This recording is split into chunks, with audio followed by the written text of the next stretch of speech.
Petrol में ethanol की मिलावट चर्चा में है। सोशल मीडिया पर हंगामा मचा हुआ है। सरकार पेट्रोल में 20% इथेनॉल मिला रही है, जिसे E20 फ्यूल कहते हैं। यह इथेनॉल पेट्रोल से सस्ता है, लेकिन फिर भी पेट्रोल की कीमत कम क्यों नहीं हो रही है? साथ ही लोग शिकायत कर रहे हैं कि गाड़ियों की माइलेज कम हो रही है। यह भी सवाल उठ रहा है कि इससे पुरानी गाड़ियों के इंजन को नुकसान हो सकता है। तो आखिर क्या है पूरा मामला? क्यों इस पर इतना हंगामा हो रहा है? क्या E20 फ्यूल आम आदमी की जेब पर भारी पड़ने वाला है? पूरा मामला जानिए, वो भी विस्तार के साथ। सबसे पहले बात करें कि E20 फ्यूल है क्या। असल में E20 फ्यूल में 80% पेट्रोल और 20% इथेनॉल मिलाया जाता है। मौजूदा वक्त में दिल्ली में पेट्रोल की कीमत करीब 94 रुपये 7 पैसे प्रति लीटर है, जिसमें बेस प्राइस, परिवहन, एक्साइज ड्यूटी, डीलर कमीशन और वैट शामिल है। दूसरी तरफ इथेनॉल की कीमत 57 रुपये 85 पैसे प्रति लीटर है, जिसमें 5% GST और परिवहन खर्च जोड़ा जाता है। यानी इथेनॉल की कुल कीमत 61 रुपये प्रति लीटर है। अब गणित देखिए, 80% पेट्रोल यानी 75 रुपये और 20% इथेनॉल यानी करीब 12 रुपये, कुल मिलाकर 1 लीटर E20 की कीमत करीब 87 रुपये बनती है। यानी यह सामान्य पेट्रोल से 8 रुपये सस्ता होना चाहिए, लेकिन पेट्रोल पंपों पर कीमत वही 94 से 95 रुपये प्रति लीटर है। लोग सवाल उठा रहे हैं कि जब सस्ता इथेनॉल मिलाया जा रहा है, तो पेट्रोल की कीमत कम क्यों नहीं हो रही? यह तो ऐसा हुआ कि दूध में पानी मिलाया, लेकिन दूध की कीमत वही रही। अब बात करते हैं माइलेज की।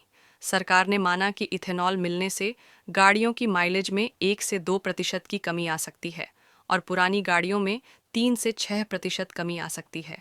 मान लीजिए कि रजत नाम के व्यक्ति के पास 2017 मॉडल आल्टो 800 है। पहले उसकी गाड़ी शहर में 16 से 17 किलोमीटर प्रति लीटर का माइलेज देती थी।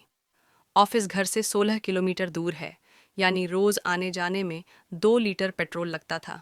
लेकिन E20 फ्यूल से माइलेज 3 से 4 किलोमीटर कम हो गया। अब उन्हें वही दूरी तय करने के लिए 2.5 लीटर पेट्रोल चाहिए, यानी रोज 50 रुपये का खर्च बढ़ गया। महीने में 20 दिन ऑफिस जाने पर 1,000 रुपये का अतिरिक्त बोझ। सोशल मीडिया पर लोग कह रहे हैं कि E20 फ्यूल पुरानी गाड़ियों को नुकसान पहुंचा सकता है, खासकर 2023 से पहले बनी गाड़ियों में। जानकार यह भी बता रहे हैं कि E20 के लिए तैयार करने के लिए फ्यूल टैंक, हॉज, इंजेक्टर और ECU जैसे कई पार्ट्स बदलने पड़ सकते हैं। 2 पहिया गाड़ियों में यह लागत करीब 5,000 रुपये तक हो सकती है, लेकिन कारों में यह 1 लाख रुपये से भी ज़्यादा हो सकती है। हालांकि सरकार का कहना है कि 20,000 से 30,000 किलोमीटर चलने के बाद रबर वॉशर या गैस्केट जैसे छोटे पार्ट्स बदलने पड़ सकते हैं, जो सस्ते हैं और जल्दी बदले जा सकते हैं। पेट्रोलियम मंत्रालय ने साफ किया है कि E20 से गाड़ियों की माइलेज में भारी नुकसान की बातें गलत हैं। उनका कहना है कि बेहतर इंजन ट्यूनिंग से माइलेज की कमी को कम किया जा सकता है। अप्रैल 2023 से ऑटो कंपनियां E20 के लिए तैयार गाड़ियां बना रही हैं, जिनमें एंटी कोरोसिव कोटिंग और ख़ास पार्ट्स इस्तेमाल हो रहे हैं। सरकार का दावा है कि E20 फ्यूल से पर्यावरण को फ़ायदा है। गन्ने से बने इथेनॉल में 65% और मक्के से बने इथेनॉल में 50% कम कार्बन उत्सर्जन होता है।